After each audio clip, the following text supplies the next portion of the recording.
मित्रांनो, मी एका फौजेची हृदयस्पर्शी प्रेम कथा आपल्यासाठी घेऊन येत आहे। कथा शेवटपर्यंत खूप छान आहे, त्यामुळे पूर्ण कथा ऐका, तुम्हाला सर्वांना नक्कीच आवडेल। अशाच कथा पाहण्यासाठी चॅनलला आता लगेच सबस्क्राइब करून ठेवा। विजय आणि शीतल हे दोघे लहानपणीचे मित्र मैत्रीण होते। ए विजय, ऐक ना। काय झालं शीतले? माझ्याशी लग्न कर की रे विजया। तू काय डोक्यावर पडली का काय? तुझ्यासोबत आणि लग्न? हा शीतले, गावातल्या काय पोरी मेले का काय? मी त्यांच्यासोबत लग्न करीन, पण तुझ्यासोबत नाही। विजया, माझा तुझ्यावर किती जीव आहे रे। एखाद्या दगडाला तरी पाझर फुटल, पण तुझ्या मनाला नाही। शीतले, तुला एकदा सांगतोय, माझं नाव विजय आहे। विजय बोलून माझं नाव का खराब करते? असू दे तुझं नाव काय पण, विजय असू दे नाहीतर पराजय असू दे, पण तू तर आहे ना माझा लाडाचा विजय, आणि मी तुला विजयच म्हणणार। तुला काय करायचंय ते कर। माकडे, तुझ्यापेक्षा सुंदर तर तुझी मैत्रीण आहे राणी, मला ती खूप आवडते। तसं पण लग्न केलं तर तिच्यासोबत करीन, पण तुझ्यासोबत नाही। विजया, तू माझं आता डोकं खराब करू नकोस। जर मला सोडून तू दुसऱ्या मुलीकडे डोळे वर करून जरी बघितले ना, तर मी तुझा जीवच घेईल। विजयच्या शर्टाचे कॉलर धरत शीतल त्याला म्हणाली, ऐक ना विजया, मी लहानपणापासून तुझी स्वप्न बघते रे, तुला समजत कसं नाही? तू जर मला सोडून दुसऱ्या मुलीवर डोळा ठेवला ना, तर मी ह्या आंब्याच्या झाडाला फासच घेईल बघ। असं बोलून शीतलचे डोळे पाण्याने भरून आले। ए शीतले, वेडीबिडी झाली का काय? मी तर तुझी चेष्टा करतोय। डोळे पुस, मी तुझ्या डोळ्यात पाणी नाही बघू शकत। मग तू माझ्यासोबत लग्न का करत नाहीस? असं म्हणून शीतल विजयच्या मिठीत पडली। मी किती वेळा सांगितले शीतल, थोडंसं थांब। मी जोपर्यंत फौजमध्ये भरती होत नाही तोपर्यंत मी लग्न करणार नाही, आणि मग तू जर फौजमध्ये भरती नाही झाला तर मी काय बिना लग्नाची बसू का? तुला वाट बघावी लागेल शीतल। मला देशासाठी काहीतरी करायचे आहे, आणि माझे लहानपणापासूनचे स्वप्न आहे की मी फौजमध्ये भरती व्हावं। मी छत्रपती शिवाजी महाराज तर नाही बनू शकत, पण आपल्या देशासाठी काहीतरी करण्याची माझी इच्छा आहे। माझ्या बाबांसोबत तुला पण माझा अभिमान वाटला पाहिजे की माझ्या विजया दुश्मनांना मातीत मिळवून आलाय म्हणून। नाही विजय, तुला काही गरज नाही आपलं छाताड फुगून फौजमध्ये जायची। तू आपल्या इथेच काहीतरी काम कर। प्रतापरावांना विसरला का? फौजमधून तिरंग्यात लपटून आलतं त्याचं शरीर। प्रताप त्याच्या आईबापाचा एकटाच होते, आणि हा धक्का त्याचे आईबाबा सहन करू शकले नाहीत। वर्षभरातच ते पण देवाघरी गेले होते। मित्रांनो, हेच प्रतापराव दुसरं कोणी नसून विजयचे वडील होते। नाही विजय, नाही, आणि तुला जर काय झालं तर विचार करूनच माझ्या अंगावर काटा आलाय। शीतल, तुला जर माझं बनायचं असेल तर तुला माझ्यासारखं मजबूत मन करावंच लागेल। भिवू नकोस, आणि मला काय झालंय तर तुला एका शहीद फौजीची पत्नी म्हणून समाजात इज्जत भेटेल। गप्प बस विजय, असं म्हणत शीतलने विजयच्या गालावर हलक्या हाताने चापट लावली। असं म्हणू नको रे विजय, माझा जीव तिळते तुटतोय। या जगात तुझ्याशिवाय माझं कोणच नाही, माहीत आहे वेडे, म्हणूनच तुला म्हणतोय माझ्यावर भरोसा ठेव। मी तुझाच आहे। मी माझ्या देशावर खूप प्रेम करतो, आणि माझ्यावर, शीतल म्हणते, तुझ्यावर पण करतो, पण देशापेक्षा थोडंसं कमी। आणि विजय हसायला लागतो, आणि वेडे, तुला माहिती आहे ना माझे बाबा किती बहादूर होते? मेजर प्रताप पाटील। माझी आई त्यांच्या जाण्याचं दुःख करत बसत नव्हती, उलट गाराने सगळ्यांना सांगत असते, विजयचे बाबा देशासाठी शहीद झाले। ती अभिमानाने सांगत असते, आणि माझा विजय पण त्याच्या बाबासारखंच फौजमध्ये जाऊन देशाची सेवा करणार। मग सांग शीतल, मी माझ्या आईचं स्वप्न असं कसं भंग करू शकतो? ठीक आहे विजय, तुझ्या मनानुसार कर, पण एक गोष्ट ध्यानात ठेव, माझ्या मामाचा मुलगा पण माझ्या वडिलांच्या मागे लागला आहे लग्नासाठी माझा हात मागण्याकरता। तू घाबरू नको शीतल, देवावर विश्वास ठेव, सगळं काही ठीक होईल। चल आता घरी, उशीर झाला आहे। विजयने खूप कष्ट केले, व्यायाम केला, खूप अभ्यास केला, रात्रंदिवस धावत राहिला। शरीराने पण कमी नव्हता, तो खात्यापित्या घरचा होता, बॉडी बिल्डर सारखा। गावातील सगळी लोक म्हणायची, विजय एक ना एक दिवस फौजमध्ये भरती होतच असतो, कारण तो तितकीच मेहनत करत होता। आणि एके दिवशी ती आनंदाची वेळ आली। विजय आणि त्याच्या आईचा आनंद गगनात मावेना. त्याच्या आईचे आणि बाबांचे स्वप्न पूर्ण झालं.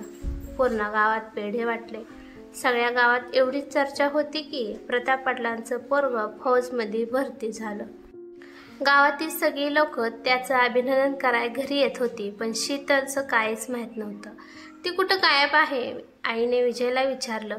शीतल आली नाही. तिला सांगितलं आहे की नाही तू फौजमध्ये भरती झाला आहेस म्हणून? माहीत नाही आई. तिला पण माहीत झालं असेलच की. ती खूप चांगली मुलगी आहे. कशी राहील आता तुझ्याशिवाय? विजयच्या आईला माहीत होतं विजय शीतलला पसंत करत आहे म्हणून.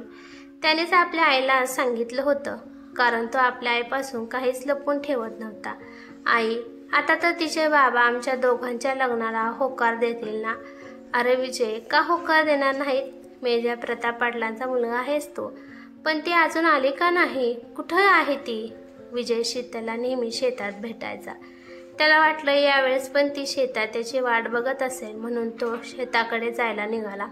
शेतात शीतल आंब्याच्या झाडाखाली एकटीच खाली डोकं घालून बसली होती. शीतल, ए शीतल, इथे एकटीच काय करती? पण तिने काहीच उत्तर नाही दिलं. विजयने जवळ जाऊन तिचं डोकं वर केलं तर ती रडत होती. रडून तिचं डोळं लाल लाल झालं होतं. काय माहीत केव्हापासून रडत होती. रडतच तिने विजयला मिठी मारली. गप बस शीतल, रडू नको. काय झालं तुला मला सांग. विजय, मी तुझ्याशिवाय नाही राहू शकत. सोडून दे ती फौजची नोकरी. वेडीच आहे तू शीतल. मी काय आयुष्यभर तिकडंच राहणार आहे का? अधूनमधून येईलच की तुला भेटाय, आणि कुठं लांब पोस्टिंग आली तर तुला सोबत घेऊन जाईल. आता रडणं बंद कर. तू माझा आनंद जाणून बघ. मी किती खुश आहे. आज माझं आणि माझ्या आईचं स्वप्न पूर्ण झाले. तू तर खुश असणारच की. चल सोड आता. शीतल, रडणं बंद कर. माझ्यासाठी एकदा हस, नाहीतर मी राणीसोबत लग्न करीन बघ. गप्प बस वेड्या. तुझी बायको तर मीच बनणार. आणि दोघे पण हसायला लागले. एक ना शीतल, बोल ना विजय. तू गुलाबी ड्रेसवर खूप सुंदर दिसते. गप्प बस. काय पण खोटी तारीफ करू नको. विजय, कधी जाणार आहेस तू? पुढील आठवड्यात. तिकडे गेल्यावर मला विसरणार तर नाहीस ना? काय बोलते शीतल तू? मी तिकडे जरी गेलो ना तरी माझ्या मनात फक्त तूच राहशील. विजय जाण्याच्या अगोदर तू माझ्या बाबासोबत आपल्या लग्नाचं बोलून घे. ती माझी आई बोलून घेईन तुझ्या बाबांना. तू काळजी करू नको. विजय ड्युटीवर जायला निघाला. शीतलच्या डोळ्यात पाणी होते, परंतु तिने हसत हसत त्याला प्रेमाने निरोप दिला. जा विजय, तू तुझ्या देशसेवेचे स्वप्न तू पूर्ण कर. विजयने आपल्या आईचा हात आपल्या हातात घेत तिला म्हणाला, काळजी घे आई. नेहमी हसणारी त्याची आई पण त्यावेळेस तिच्या डोळ्यातून पाणी येत होतं. विजय पण दुःखी होता, कारण त्याला आता त्याची आई आणि शीतल या दोघींना सोडून जावं लागत होतं. पण त्याने आपले मन मजबूत करून आपल्या आईच्या पाया पडला आणि तिचा आशीर्वाद घेऊन निघाला. नंतर त्याने मागे वळून पाहिले नाही, कारण मागे वळून पाहिले असते तर त्याच्या डोळ्यातून पाणी आले असते आणि ते पाणी शीतलने बघितले असते. विजय जाता शीतल त्याच्या आईच्या गळ्यात पडून रडू लागली. रडू नको शीतल, मन मजबूत कर. फौजींच्या बायकांना आणि त्यांच्या आईला मन कठोर करूनच जगावं लागतं. तुझ्या बाबांना सांग, पुढच्या आठवड्यात विजयसाठी मी तुला लग्नाची मागणी घालण्याकरिता तुझ्या घरी येत आहे. शीतलने लाजत हो म्हणत आपली मान हलवली. आई, मी जाते. विजय इथं नाही असं समजू नका. काय काम असेल तर मला नक्की सांगा. ठीक आहे पोरी, आता इथून पुढे पण तुलाच बघावं लागणार आहे माझी देखभाल. सांगितल्याप्रमाणे विजयची आई एका आठवड्यानंतर शीतलचा हात मागण्यासाठी शीतलच्या घरी पोहोचली. शीतलचं मन धडधड करत होतं. ती घाबरली होती की आता तिचे बाबा लग्नासाठी हो म्हणतील की नाही याचा ती विचार करत होती. पण एका फौजीला कोण मुलगी नाही देणार. लग्न ठरलं, तोंड गोड केलं आणि विजयच्या आईने त्याच वेळेस तिच्या हातातील सोन्याच्या बांगड्या शीतलला दिल्या. शीतल, या बांगड्या आमच्या घराची इज्जत आहे, याला तू सांभाळून ठेव. विजय जसा सुट्टीला येईन तसा आपण साखरपुडा उरकून टाकू. शीतलने तिच्या होणाऱ्या सासूच्या पाया पडून आशीर्वाद घेतला. विजयची आई जाता शीतलने फोन घेतला आणि विजयला फोन लावला, पण त्याने फोन उचललाच नाही. दुसऱ्या दिवशी सकाळी विजयने शीतलला फोन केला आणि म्हणाला, माफ कर शीतल, मी काल तुझा फोन उचलू शकलो नाही. इथं वेळ भेटत नाही. आज थोडासा वेळ भेटला आहे म्हणून फोन केला आहे. तू नाराज नको हो. तुला माहिती आहे का विजय, जर असंच चालू राहिलं तर तू काही दिवसांनी मला विसरून जाशील, कारण तुझ्याकडे तर वेळच नसतो. सोड त्या गोष्टी. मी काल याच्यासाठी फोन केला होता की आपलं लग्न ठरलं आहे. माझ्या बाबांनी लग्नाला होकार दिला आहे आणि तो येताच आपला साखरपुडा होणार आहे. पण शीतल, तू इतकी आनंदाची बातमी इतकी दुःखी आवाजात का सांगत आहे? मन लागत नाही रे विजय तुझ्याशिवाय. काय खुश राहू. लवकर घरी ये. ठीक आहे शीतल, ठेवतो आता मी फोन. ड्युटीवर जायचे आहे. तुला बोलण्यासाठी थोडा वेळ थांबलो होतो. ठीक आहे विजय, काळजी घे स्वतःची. 2 महिन्यानंतर विजय गावी आला आणि त्या दोघांचा धूमधडाक्यात साखरपुडा झाला. शीतलचं स्वप्न पूर्ण व्हायला लागलं होतं. हे 8 दिवस कसे गेले तिला समजलंच नाही. त्याच वेळेस विजयला जम्मू काश्मीरवरून फोन आला. लढाई लागली आहे आणि सुट्टीवरील सर्व सैनिकांनी ड्युटीवर लगेच हजर व्हायचं आहे. विजय लगेच तयार झाला आणि ड्युटीवर निघून गेला. त्याने जाताना शीतलला सांगितले पण नाही. जम्मू काश्मीरमध्ये युद्ध चालू होते. दोन्हीकडून बंदुकीच्या गोळ्या आणि बॉम्ब एक दुसऱ्यांना फेकले जात होते. विजयने 3 पाकिस्तानी सैनिकांना मातीत मिळवले होते. इकडे विजय भरपूर खुश होता, परंतु गावाकडे शीतल टीव्हीवरच्या बातम्या बघून जास्तच घाबरली होती. यावेळेस विजयला लवकर सुट्टी भेटली नाही. 8 महिने झाले होते तो गावी आला नव्हता. सीमेवर अजून पण दोन्ही देशामध्ये तणावाचे वातावरण होते. सर्व सैनिक सीमेवर तैनात होते. त्यात आपला विजय पण सामील होता. 1 महिन्यापासून त्याचा गावाकडे फोन नव्हता ना कोणता मेसेज. शीतलचा रडून रडून डोळे सुजले होते. कुठे जाऊ, कोणाला विचारू, कुठे हुडकू, तिला काही सुचत नव्हतं. विजयची आई पण सारखी रडत असायची. गावातील काही लोक म्हणायचे की पाकिस्तानी सैनिकांनी त्याला बंदी बनवलं आहे, तर काही लोक म्हणायचे की तो शहीद झाला आहे. परंतु अजून कोणालाच काय माहीत खरं नव्हतं की इकडे सरकार पण गायब झालेल्या सैनिकांना शोधण्यासाठी पूर्ण प्रयत्न करत होते. आतंकवाद्यांसोबत बोलण्यासाठी सरकारने एक मीटिंग पण ठेवली होती, पण त्याच्यातूनच काही हाती लागलं नाही. नंतर एके दिवशी जम्मू काश्मीरमधील एका जंगलात विजयचे मृत शरीर सापडलं. तिथेच बाजूला 5 आतंकवादी मृत अवस्थेत पडलेले होते. असं वाटतंय की विजयला त्या आतंकवाद्यांचा पाठलाग करत त्या जंगलामध्ये गेला असावा आणि त्या आतंकवाद्यांमध्ये आणि विजयमध्ये गोळीबार झाला असावा, कारण विजयच्या शरीरात 7 गोळ्या लागलेल्या होत्या आणि त्या आतंकवाद्याच्या पण विजयच्या बंदुकीतून निघालेल्या गोळ्या लागल्या होत्या. त्यामुळे ते पण मरण पावले होते. इकडे रडून रडून शीतलचे खूप बेकार हाल झाले होते. दुपारचे 3 वाजले होते. जेव्हापासून विजय गायब झाल्याची बातमी तिला मिळाली होती, तेव्हापासून ती जास्त वेळ त्याच्या आईपाशीच असायची. तिथेच बसून बसून तिचा डोळा लागला आणि ती फरशीवर तशीच झोपली. तेवढ्या तिच्या स्वप्नात विजय आला आणि तिला म्हणाला की मी माझं कर्तव्य पार पाडलं आहे. आता तुझी बारी आहे. माझ्या आईचं ध्यान ठेव. आता या जगात तुझ्याशिवाय तिचं कोणच नाही. मी लवकरच माघारी येईल आणि एक बोलू, तुला तो गुलाबी ड्रेस खूप सुंदर दिसतो. तेवढ्यात तिची झोप मोड झाली, पण समोर कोणच नसतं.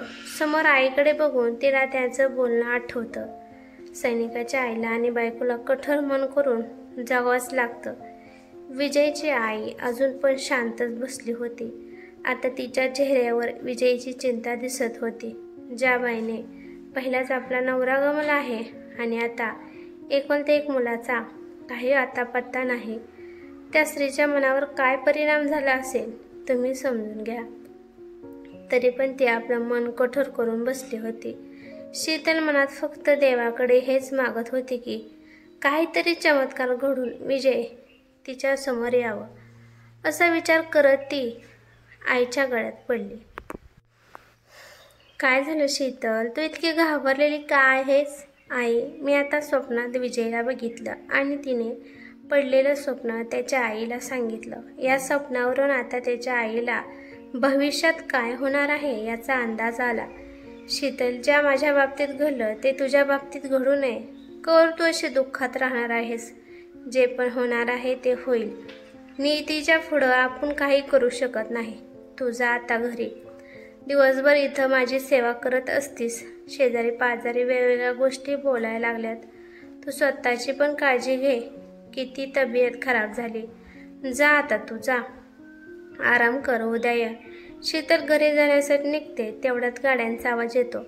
एका फाटोफाट एक गाड्या विजयच्या घरासमोर आल्या. सर्व गाड्या फौजच्या होत्या. शीतल आणि आई घराबाहेर आल्या. पूर्ण गाव गोळा झालं. त्यातून काही फौजी विजयच्या आईकडे आले आणि म्हणाले, तुम्ही विजयच्या आई आहात ना? हा, मी विजयची आई आहे. तुम्हाला सांगताना दुःख होत आहे की दुश्मनासोबत लढता लढता विजय शहीद झाला आहे आणि त्यांनी पण 5 दुश्मनांचा खात्मा केला आहे. हे ऐकताच विजयची आई खाली पडली. आता तिला म्हातारपणाचा सहारा या दुनियेत नव्हता. त्याची होणारी बायको तर लग्नाच्या आधीच विधवा झाली. पण शीतल आपलं मन मजबूत करून तशीच उभा होती. नंतर काही फौजींनी गाडीतून तिरंग्याला लिपटलेले विजयचं पार्थिव शरीर बाहेर काढलं. जे विजयचं पार्थिव शरीर त्यांच्या घरासमोर ठेवलं. शीतलने विजयचा चेहरा बघण्याचा प्रयत्न केला. तेवढ्या सैनिकाने ते ताबूत उघडून विजयचा चेहरा तिला दाखवला. शीतलने त्याच्या चेहऱ्यावरून हात फिरवला. त्याचा चेहरा आता काळा पडला होता. हा आमचा विजय नाही. आमचा विजय गोरा होता आणि त्याच्या चेहऱ्यावर हे डाग पण नव्हते. ओय विजया, उठ. मी बघ तुझी शीतल. तू माझी चेष्टा तर करत नाहीस ना? विजय, तुला विजया म्हणल्यावर राग येतो ना? आता मी तुला विजया म्हणते. रागव ना माझ्यावर. तू असा गप्प का पडलाय? विजयच्या आईने तिला पाठीमागे ओढले. शीतल, तुझा विजय या जगात नाही राहिला. तो शहीद झालाय. असं बोलून आई पण मोठमोठ्याने रडू लागली. सगळीकडून रडण्याचा आवाज यायला लागला. विजय शहीद हो गया, विजय शहीद हो गया. पण शीतलच्या डोळ्यातून अजून अश्रू आले नाहीत. विजय, तू मला कुणाच्या सहाऱ्यावर सोडून गेला? मला लोक काय म्हणतील? मला तर तुझी विधवा पण म्हणणार नाहीत. विजय, उठ, लग्न कर माझ्यासोबत. एकदा माझ्या गळ्यात मंगळसूत्र घाल, मग आयुष्यभर एकटं सोड. मला काहीच दुःख होणार नाही. माझं आयुष्य उजाड करून गेलास तू. हे बघ, आईने आपले लग्नासाठी हे कपडे पण घेतले आहेत. तू उठ विजय, तू उठ. आई मला म्हणत होत्या आता सुट्टीला आला की लगेच आपलं लग्न लावून देतील. माझं सगळं स्वप्न असं अपूर्ण सोडू नको विजय. मी तुझ्या पाया पडते. एकदा उठ विजय, तू उठ, नाहीतर मी पण त्या आंब्याच्या झाडाला फास घेऊन जीव देईल. असं बोलून रडत रडत शीतल बेशुद्ध पडली. तोपर्यंत सगळे नातेवाईक आले होते. शीतलचे बाबा शीतलला शुद्ध आणण्याचा प्रयत्न करीत होते, पण शीतल अजून बेशुद्धच होती. 5 तासाने तिला शुद्ध आली, पण आता सगळं जिकडं तिकडं झालं होतं. विजयच्या आईने तिला मिठीत घेतलं. दोघी पण रडायला लागल्या.